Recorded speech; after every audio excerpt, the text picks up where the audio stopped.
Welcome, everyone, to We Go Deep with Kat and Sara. I'm Dr. Sara Joy O'Neill here with Dr. Kathleen Perry, and we are going to talk about the joyful moment or enjoying the moment and how we often rain on our own parade.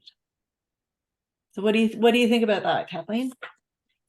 Yeah, before we hit record, we both had, oh gosh, a plethora of examples came to mind for me where I am enjoying something and then I escape the now moment via thinking, right? I start thinking about the past or the future or worrying or whatever, anything that I think that takes me away from this present moment, especially whenever it's something that I really enjoy.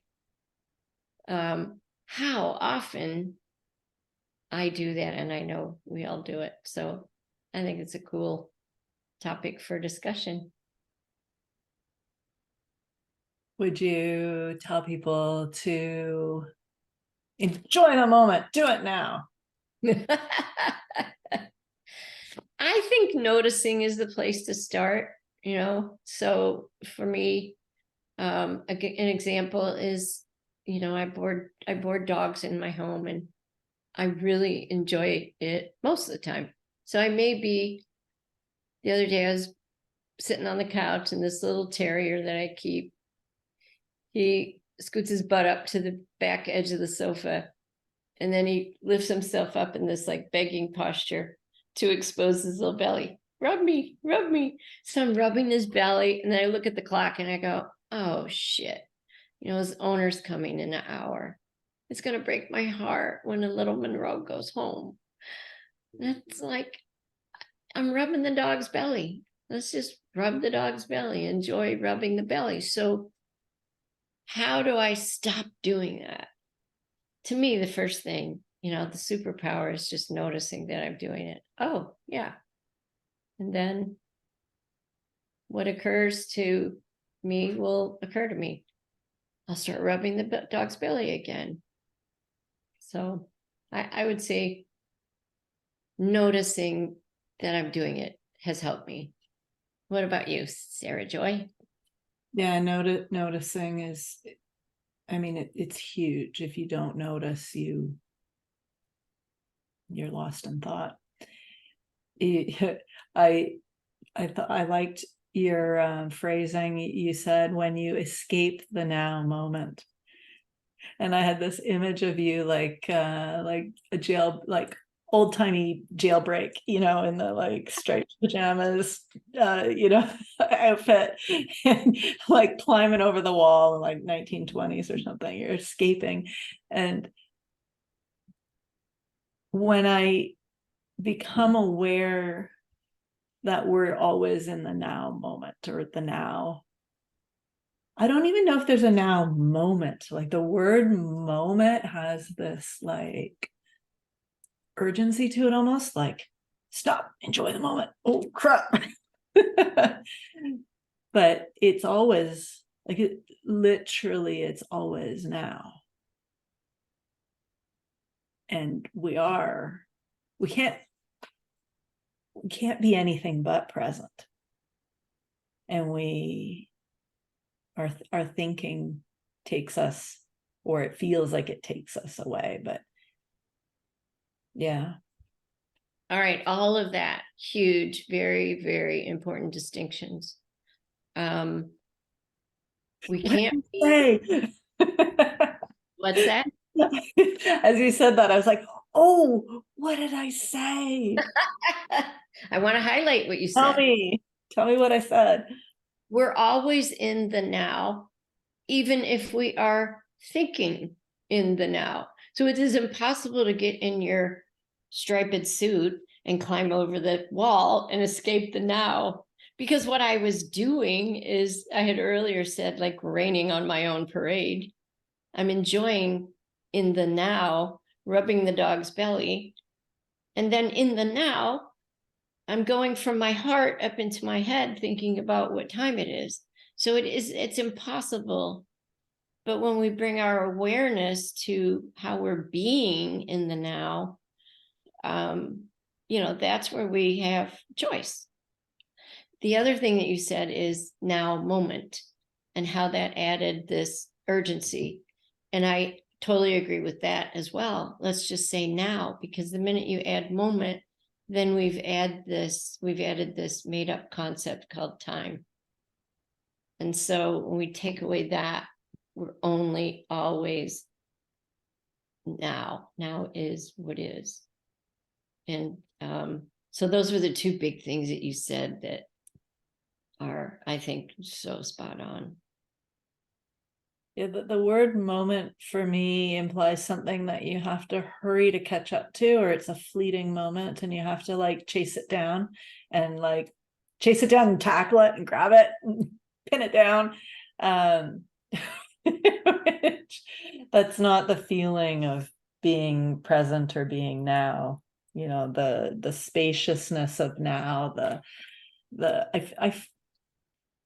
I know that I'm now when it feels like the walls push outwards. Even if I'm outside, it feels like everything gets more spacious and the walls go out. Yeah, and there's no time.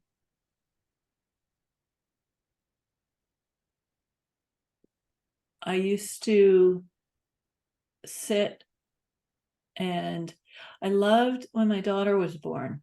All I wanted to do was sit on the couch and hold her. I would hold her while she slept. I'd just sit on the couch and look outside at the trees. And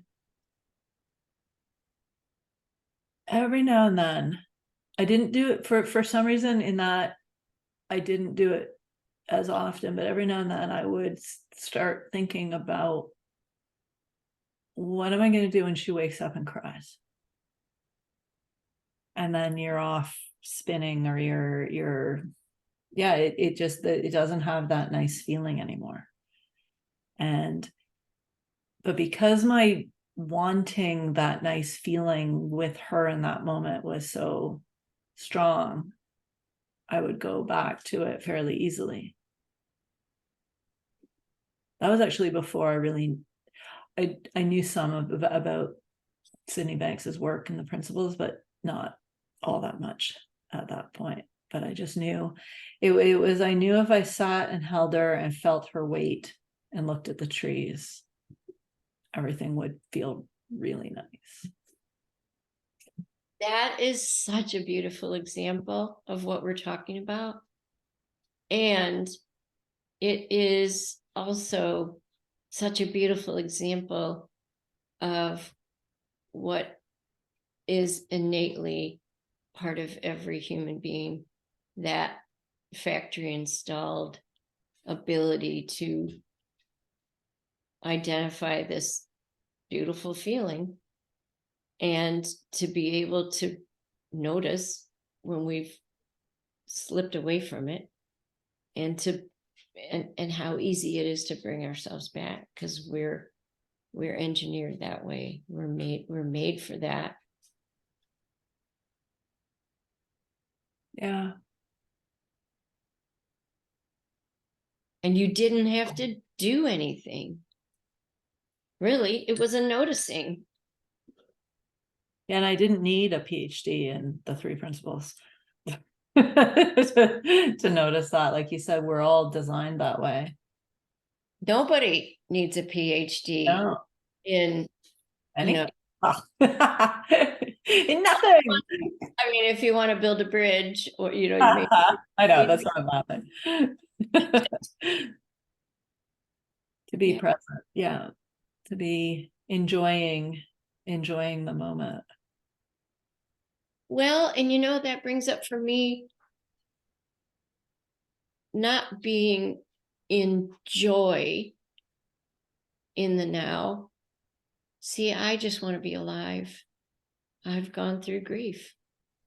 I wouldn't say that I was feeling joy as I was navigating through the death of my husband, but feeling all the feelings. I don't know, there's a bittersweet beauty to it. It's like that kind of grief, because to me it's the opposite side of the same coin called love. It was a beautiful feeling, albeit for me painful too, if that makes sense. But had I, and there, believe me, there were tons of times when I wanted to put the striped suit on and escape the now that was happening.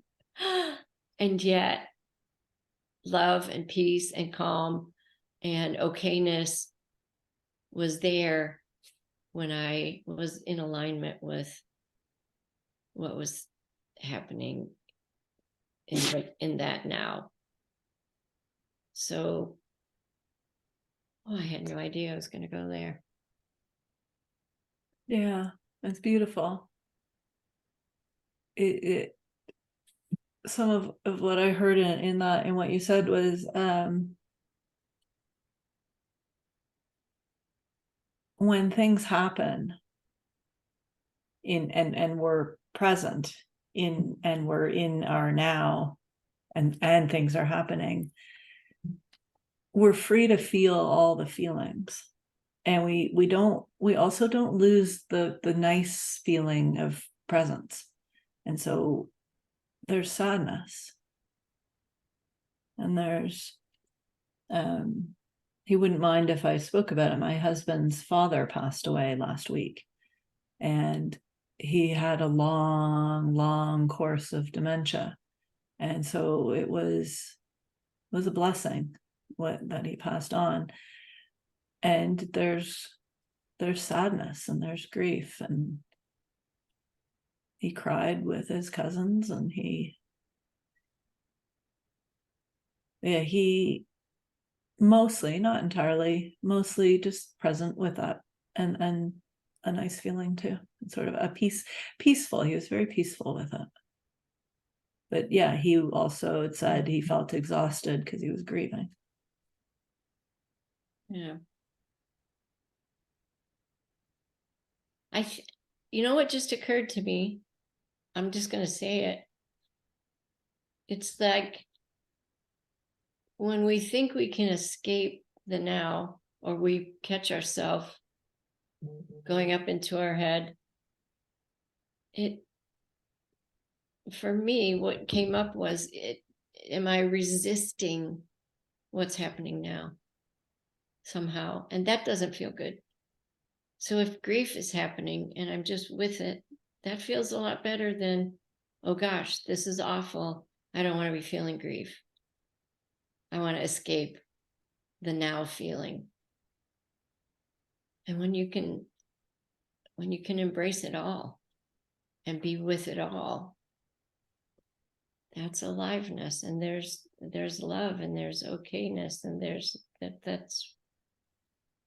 that's how I want to live. Being with there's a lot of aliveness. It occurred to me as you were talking there, when I overthink or resistance to things, but the category of overthinking, there's a tension feeling, or resistance feeling, tension, that doesn't exist. If I'm sad in the now and just sad, but I'm still flowing, I'm still in my flow, there isn't that tension. Yeah. And the overthinking just has it has a feeling of tension. So it's like you notice because of your feeling. Yeah.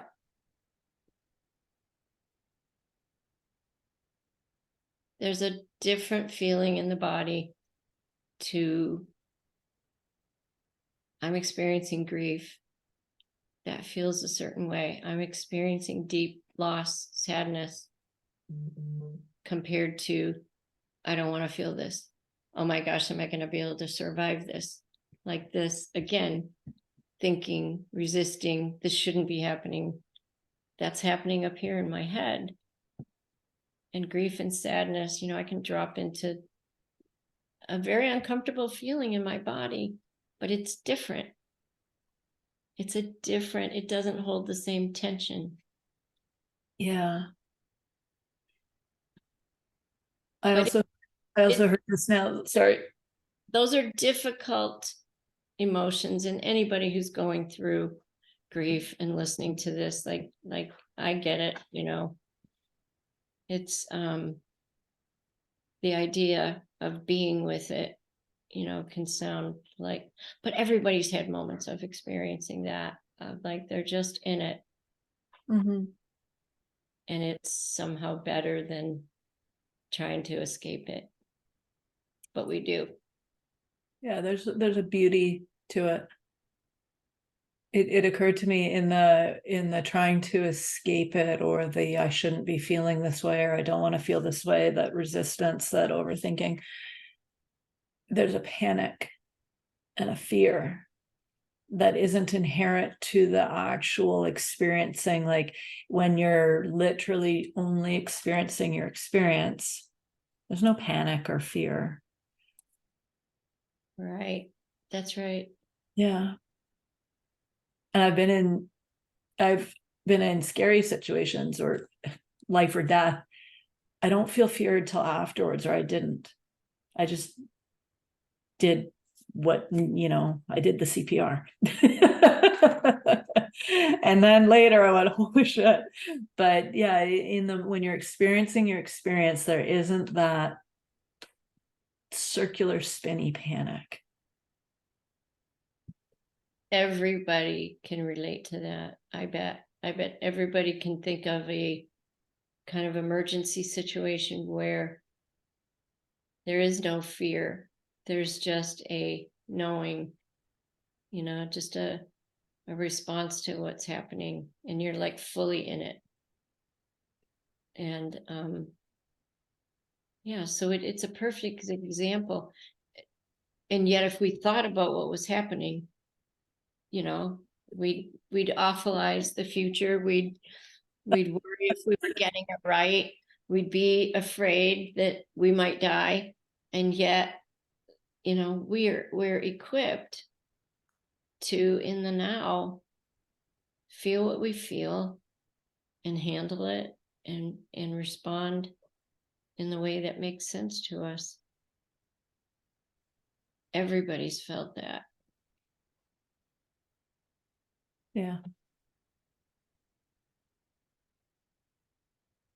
Well, this all started with rubbing a dog's belly And enjoying the moment. to maybe the other end of the spectrum of the range of emotions and feeling of, the depth of grief and loss and sadness. What a conversation. What a roller coaster the emotions of life can feel like. It also points to, you can enjoy life even when it's not pretty. And experiencing your experience is, you can, there's an enjoyment, there's a curiosity, what's going to happen next. I'd love to explore that curiosity, because I'll be honest with you, I know the value of it. And there are times when I think, nope, I'm not curious. I got a little resistance there. That'd be a fun one to explore. But I love what we talked about today, Sarah Joy. Me too. I enjoyed it greatly. Do you have anything more you want to say about our topic? No, I think we did good. So thanks for listening, everybody. And maybe we'll talk about curiosity next time, or maybe not. Maybe. I'm curious. I'm curious as to whether we will or not. myself. Bye. Bye.